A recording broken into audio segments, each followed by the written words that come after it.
देखो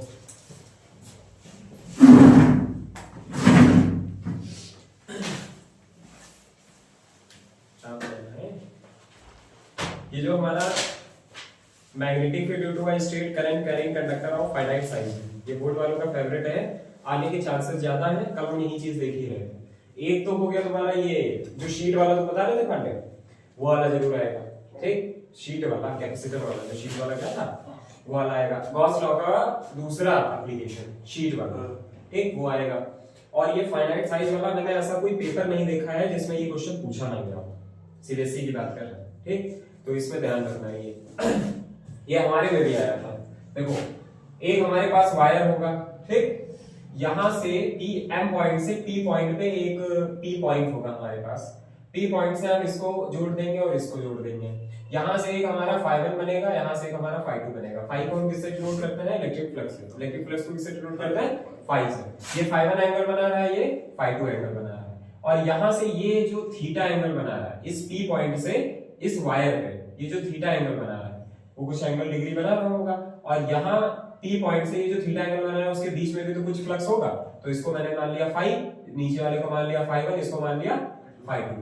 ये एक तरीके का देखो ट्रायंगल बन रहा है, एमपीओ ट्रायंगल बन रहा है। कैसा है ट्रायंगल? ये एम पे क्या बना है? 90 डिग्री बना है। अगर ऐसे देखा जाए तो एम पे ये 90 डिग्री बना है। अब ये वाला थीटा कितना है ये मुझे नहीं पता है। ये एम से पी की दूरी कैपिटल आर लेगी, और इसकी भी तो कुछ दूरी होगी हाइपोटेन्यूज की, तो ओ से लेकर पी तक की इसको मान लिया स्मॉल आर, ठीक। एम से ओ तक, ये भाई जहां पे ज्वाइन हुआ है वहां पे ओ पॉइंट कोई तो लोगे ही ना, तो एम से ओ तक की दूरी पूरी क्या है? एल, ठीक। इसको जब हम इंटीग्रेट कराएंगे तो ये कुछ डीएल बन जाएगा। मैंने इसको डीएल ले लिया, छोटा सा पॉइंट है यहाँ पे, ठीक। फिगर समझ में आ गया? एक हमारा इनफाइनाइट वायर होगा, इनफाइनाइट, ये सॉरी फाइनाइट है कि इनफाइनाइट? फाइनाइट साइज है। एक हमारा फाइनाइट साइज का कंडक्टर है, कंडक्टर मतलब एक तरीके का वायर है, ठीक। तो यहां से यहां तक एक फाइनाइट मतलब हमको पता है कि हाँ इतना है, ठीक। ये एम पॉइंट है, वो पी पॉइंट है। एक कंडक्टर से हमने पी पॉइंट कुछ दूरी पे लिया, पी पॉइंट से मैंने इसको जोड़ दिया और इसको जोड़ दिया। एम पॉइंट मैंने इसलिए लिया क्योंकि एक हमारा ट्रायंगल बन जाए कि कौन सा फ्लक्स कहां पे कैसे आएगा। तो जैसे एम पॉइंट यहाँ लिया, पी पॉइंट यहाँ पे था, एक ट्रायंगल बनाने के लिए ये वाला ओ पॉइंट यहाँ जोड़ दिया। अच्छा, पी पॉइंट से ये जो वायर पे कुछ वो जो पॉइंट जुड़ रहा है वहां पे कुछ थीटा एंगल बना रहा होगा, है कि नहीं? ये तो 90 बना रहा है, वो तो हम सब जानते हैं। तो पी से ये वाला मान लिया φ1, जो इसको जोड़ा उसको मान लिया φ2। अब इसको प्रूफमेंट कैसे करना है ये देखो, फिगर बिल्कुल दिमाग में संभाल लेना कैसे क्या होता है, ठीक है। अगर फिगर नहीं आता है तो कुछ भी नहीं आएगा, ठीक। तो एक तरीके का ये जो फिगर है वो अच्छे से दिमाग में घुसाना है, ठीक। एक एक प्रूफमेंट का जितने फिगर है ऐसे समझो, कोई एक शॉर्ट ट्रिक बना लो कि हाँ इसका फिगर ऐसे रहेगा, इसका फिगर ऐसे रहेगा। जैसे फाइनाइट साइज आ गया तो ये वाला फिगर ट्रायंगुलर टाइप बनेगा, ये तुम लोगों को दिमाग में आना चाहिए, ठीक। फिर आते हैं अकॉर्डिंग टू प्रूफमेंट में। नाउ सबसे पहले जितने भी मैग्नेटिज्म से रिलेटेड जितने भी finite size, infinite size, straight current carrying conductor, जहां पे मैग्नेटिक फील्ड आ जाए तो समझ जाओ क्या लगना है, बायो-सावर्ट्स लॉ। वो तो तुमको पता ही है, dV = v0/4 pi ideal sin theta by r square. ये कहां से आया है मैं बता चुका हूं, ठीक। इसको फिर से कल बता देंगे।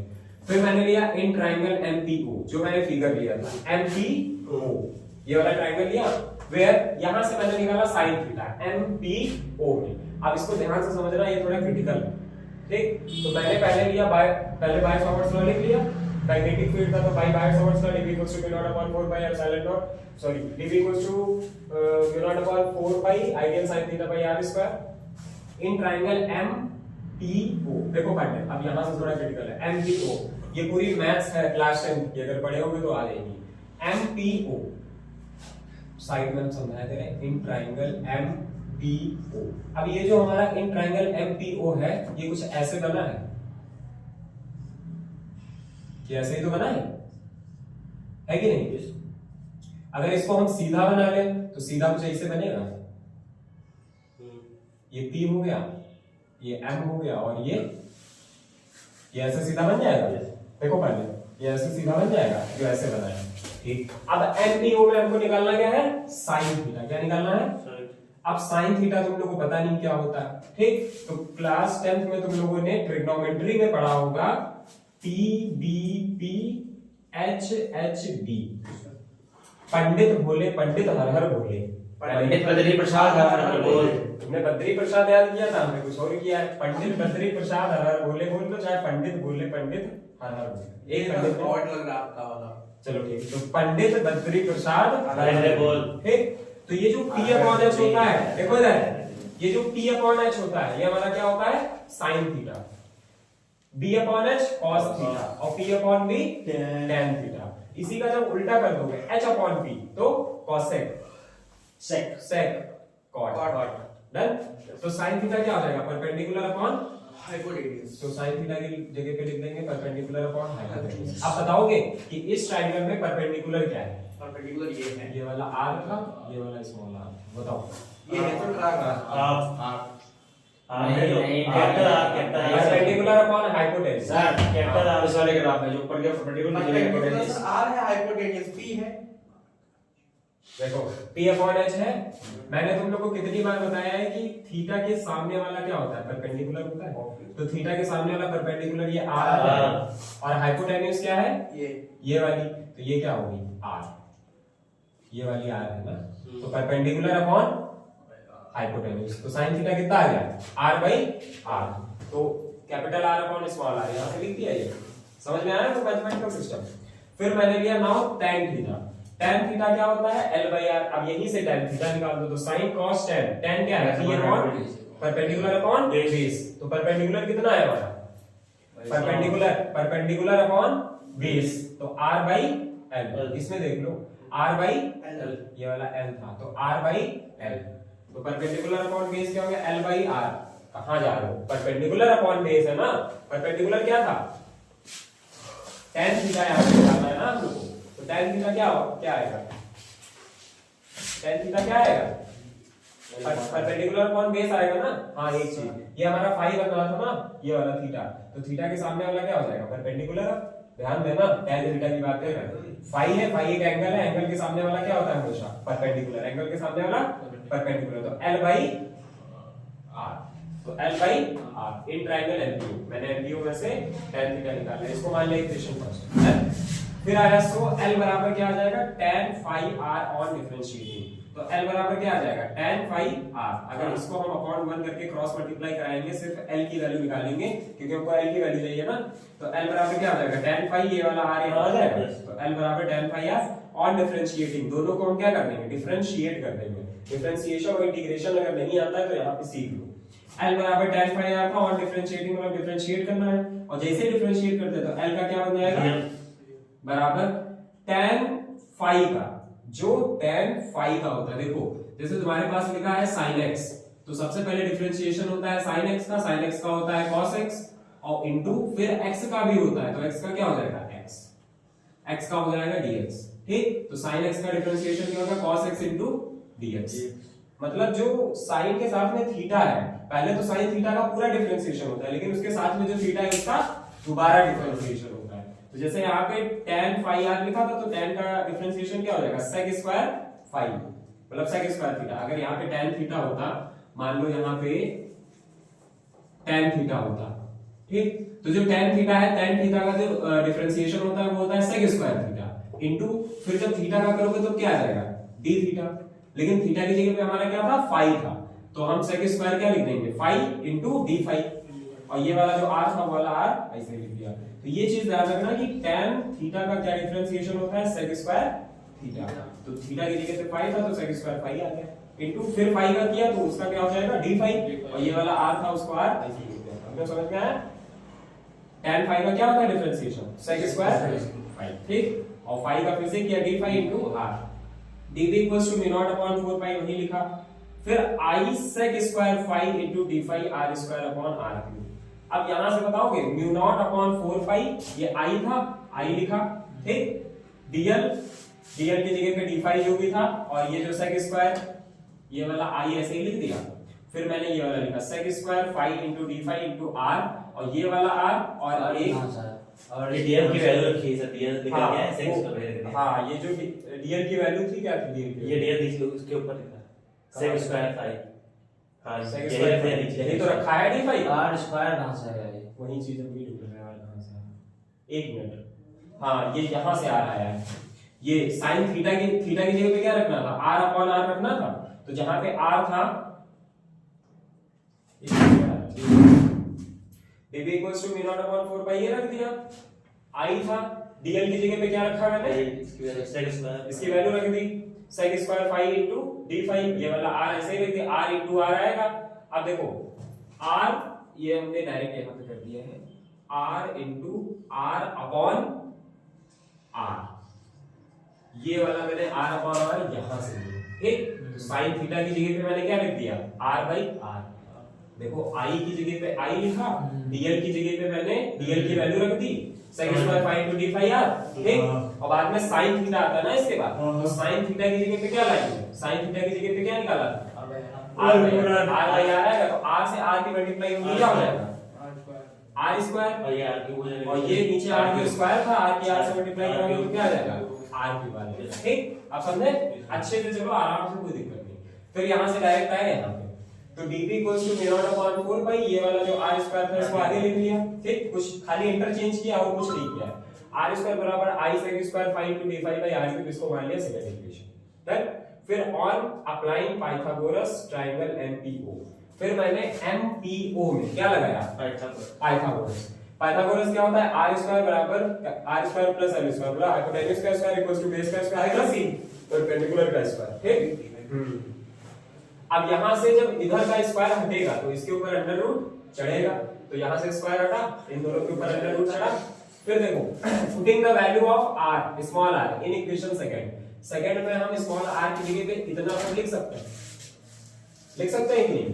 इतना सब लिखने के बाद dv equals to mu naught upon 4 pi i sec square phi into d phi r square जो भी था वो वैसे ही लिखा, अपॉन r क्यूब वैसे ही लिखा। अब यहां पे हम वैल्यू रख रहे हैं, तो पूरा देखो सेम है, ऊपर वाला भी सिस्टम सेम है, बस मैंने किया क्या, r की जगह पे क्या रखना है, r square plus l square under root, तो r square plus l square और अंडर रूट की जो वैल्यू होती है वो होती है 3/2, ठीक। वो तो पता है ना, जैसे कहीं पे भी अगर अंडर रूट लगा है, कहीं पे भी अगर अंडर रूट लगा है तो इसको हम क्या बोलते हैं, 3/2 भी लिख सकते हैं, लिख सकते हैं कि नहीं, 3/2 भी तो लिख सकते हैं इसको, कंफर्म है ना। देखो यहां पे जब अंडर रूट चढ़ेगा तो ये r क्यूब, तो r क्यूब वो तो रहेगा ही 1/2, ये जो क्यूब था क्यूब को ऐसे ही लिखा, लेकिन अपॉन में क्या आ जाएगा, 2 आ जाएगा, मतलब ये जो स्क्वायर लगा था, अंडर रूट लगा था, देखो ये बढ़ जाता है, वैल्यू बढ़ जाती है, वैल्यू बढ़ जाती है। जैसे r क्यूब था तो r क्यूब तो वो तो क्यूब है ही है इसके ऊपर, लेकिन यहाँ पे अंडर रूट चढ़ता है तो उसके ऊपर आता है 1/2 आता है, तो 1 के पास में क्या था, 3 था, 3 था, 3/2 होगा, ठीक। ये समझ में आ गया, ठीक। अब आते हैं आगे, इसको मान लिया third equation, putting the value of l, l बराबर l की वैल्यू क्या यहां से निकाली थी, tan phi r in equation second. अब हम इक्वेशन सेकंड में l की वैल्यू को फाइंड करेंगे, यहां पे l ये दिख रहा है, तो जहां पे l है वहां पे हम ये रखेंगे r tan phi, बिल्कुल सेम वैसे ही लिखा, r स्क्वायर प्लस l की जगह पे क्या रखेंगे, r tan phi, इसका स्क्वायर था, इसका स्क्वायर कर दिया और 3/2 बाहर थी, 3/2 पावर बाहर कर दी। आगे का हम आगे प्रोसीड करने जा रहे हैं। ये समझ में आया, कहीं पे किसी को कोई दिक्कत बताओ। देखो आगे का क्या है, वहां तक मैंने यहां तक लिखवा दिया था, dv equals to mu naught upon 4 pi i sec square phi into d phi r square upon r square plus r square tan square phi 3/2, ये आ गया था। अच्छा वहां से जो रूट हटा था उसकी जगह पे 1/2 आया था, वो लिख था तो 3/2 आ जाएगा, ठीक। अब एक चीज देखो, ये स्क्वायर से ये स्क्वायर कट जाएगा कि नहीं, अच्छा अभी ना काटो, अभी ना काटो, पहले हम कॉमन लेके बाहर कर लेंगे। देखो ऊपर वाला म्यू नॉट अपॉन 4 पाई जो i r square sec square phi into d phi जो भी लिखा था वो मैंने ऊपर वाला सेम लिखा, ध्यान से समझना है, अभी से देखो ऊपर वाला जो लिखा था सेम ऐसे लिख दिया, नीचे में देखो r square plus r square tan square phi 3/2, इन दोनों में कॉमन क्या मिल रहा है, r स्क्वायर को बाहर निकाल लिया, अंदर क्या बचा, इसकी जगह पे बनाएगा प्लस tan स्क्वायर फाई 3/2 वैसे सेम लिख लिया कि नहीं, म्यू नॉट अपॉन 4 पाई ऊपर वाला सेम लिखा, r स्क्वायर और 1 प्लस tan स्क्वायर फाई क्या होता है हमारा, sec स्क्वायर फाई, ये ट्रिग्नोमेट्री आइडेंटिटी होती है, 1 plus tan theta equals to sec square theta, 1 plus tan square phi equals to sec square phi, 3/2 ऐसे लिख लिया। अब ये देखो यहाँ ये वाला स्क्वायर से ये स्क्वायर कट जाएगा, ठीक, नीचे वाले स्क्वायर से ये आर स्क्वायर वाला कट जाएगा। ठीक, अब यहाँ पे जो क्यूब था, ये वाला क्यूब इसके ऊपर भी आएगा और इसके ऊपर भी आएगा। ऊपर वाला सेम लिखा, ये वाला क्यूब आया आर क्यूब और सेक क्यूब 5। समझ में आया कि नहीं? Sec cube 5। ठीक, अब mu naught upon 4 pi I sec square 5 into D 5 by R sec cube 5 जो नीचे था। तो देखो यहां से ये वाला क्यूब इस स्क्वायर से कट जाएगा। यहाँ पे 3 आर है, यहाँ पे 2 आर है, तो ये 3 कट जाएगा, मतलब एक बचेगा और ऊपर वाला 2 दोनों चले गए, मतलब ये पूरा चला जाएगा। ये पूरा आर जाएगा कि नहीं जाएगा? तो ऊपर से आर खत्म हो गया, i sec square 5 into D 5 upon r, एक आर बचा था ना, सेक क्यूब था क्यूब 5 इनटू 5, सेक क्यूब 5। अब देखो ये क्यूब से ये पूरा सेक स्क्वायर 5 हट जाएगा। यहाँ 3 थे, सेक क्यूब 5 यहाँ 3 थे, यहाँ सेक स्क्वायर 5 था, तो 2 उड़ गया, एक बचा यहाँ पे। अब जो एक बचा वो यहाँ पे लिख दिया आर सेक 5। तो mu naught upon 4 pi I D 5, ऊपर यही तो बचा आई डी 5 और आर सेक 5। तो वो वाला ऐसे ही लिखा, आई cos 5 इनटू डी 5। कोई बताएगा कहां से आया? बताओ बताओ बताओ। i into d 5 upon r sec 5, ये कहां से आया? नीचे जो i cos 5 लिखा है ये कहां से आया?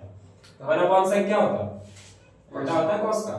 तब फिर तो 1 अपॉन ऊपर 1 होगा ना, तो 1 अपॉन सेक 5 क्या हो गया? i cos 5 इनटू ये d 5 था, इसको d 5 ऐसे लिखा, अपॉन में r बचा, अपॉन में r लिख दिया, खत्म।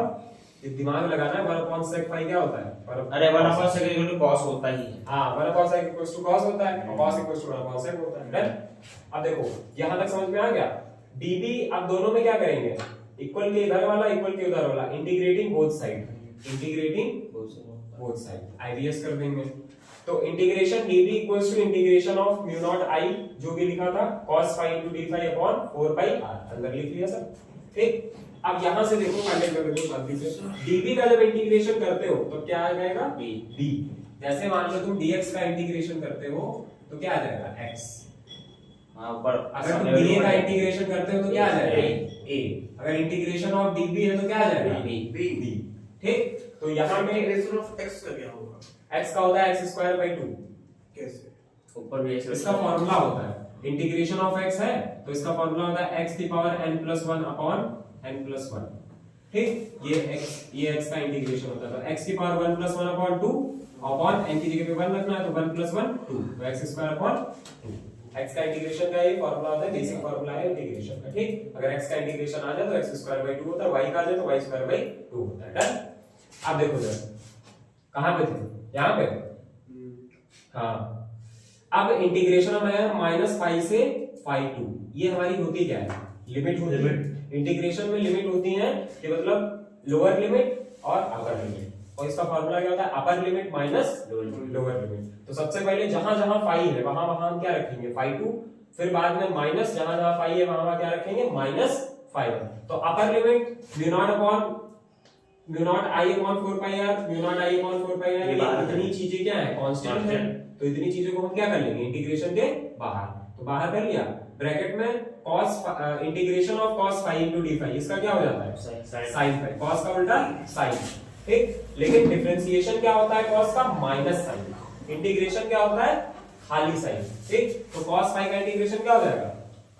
sin 5, और लिमिट चढ़ा देंगे 5 से 5। ये -5 से 5 है, -5 से लेना है। ठीक है, तो देखो म्यू नॉट i ऐसे ही लिखा, ये वाला 4 पाई r इसके अपॉन में चला गया। अपर लिमिट मतलब 5 है, तो जहां जहां 5 है वहां वहां 5 आ जाएगा, तो upper limit 5 minus lower limit -5, तो माइनस का 5, जहां पे 5 था वहां पे मैंने -5 कर दिया। ये दिख रहा है, ये साइन माइनस का 5। ये ब्रैकेट में इसलिए रखा है क्योंकि एक एंगल में दो शेप रह नहीं सकते माइनस में, तो इसीलिए मैंने अंदर रखा है। ठीक, अब देखो b बराबर म्यू नॉट i ऐसे कर लिया। अब ये sin 5 minus minus plus sin 5 upon 4 pi r, इसको उठा के उधर रख दिया। b बराबर mu naught upon 4 pi r को अलग कर लिया। इन दोनों में कॉमन क्या मिला था? r। म्यू नॉट अपॉन 4 पाई को अलग किया, ये वाला i यहां पे लिख दिया, और sin 5 प्लस sin 5। यही हमारा होता है magnetic field due to a straight current carrying conductor of finite size. Finite size में मैग्नेटिक फील्ड ये होगी। ठीक, फाइनाइट साइज में जैसे मान लो यहां से लेकर 1 किलोमीटर तक कोई वायर है, फाइनाइट साइज है, मुझे पता है कि इतना साइज है उसका, तो उसके अंदर जो मैग्नेटिक फील्ड होगी उसमें जो करंट कैरी करेगा स्टेट मतलब स्टेट में करंट चला जाएगा, उसमें मैग्नेटिक फील्ड क्या होगी, ये होगी B = μ0/4πI sin φ2 + sin φ1। ये मोस्ट इंपॉर्टेंट है, इसको अच्छे से रट लेना वरना हम नहीं जानते हैं। फिगर माइंड में होना चाहिए, अगर फिगर माइंड में नहीं है तो कुछ नहीं होगा, ठीक है। तो ये मत सोचना कठिन है, जाके 3-4 बार इसको लगाओ और समझो, समझने की कोशिश करो। नहीं आएगा तो कोई दिक्कत नहीं है, दिमाग का तुम्हारा डेवलप ही होगा। हम लोग के लिए इतना कठिन सिलेबस क्यों बनता है, वो इसलिए बनता है क्योंकि जो तुम्हारे दिमाग के अंदर भूसा भरा हुआ है उसमें डंडा मार के इतना कठिन सवाल कर करके दिमाग विकसित हो, माइंड का डेवलपमेंट हो। तो जितना ज्यादा इसमें माइंड लगाओगे उतना ज्यादा दिमाग डेवलप होगा, जो छोटी छोटी चीजें हैं वो आराम से तुमको याद रहेंगी। कोशिश ये करो सुबह जल्दी उठो वरना हम नहीं जानते, ठीक है, क्योंकि इतने टाइम हाई स्कूल इंटर वालों को नींद नहीं आती, सब लोग को पता नहीं कब से आ जाती है।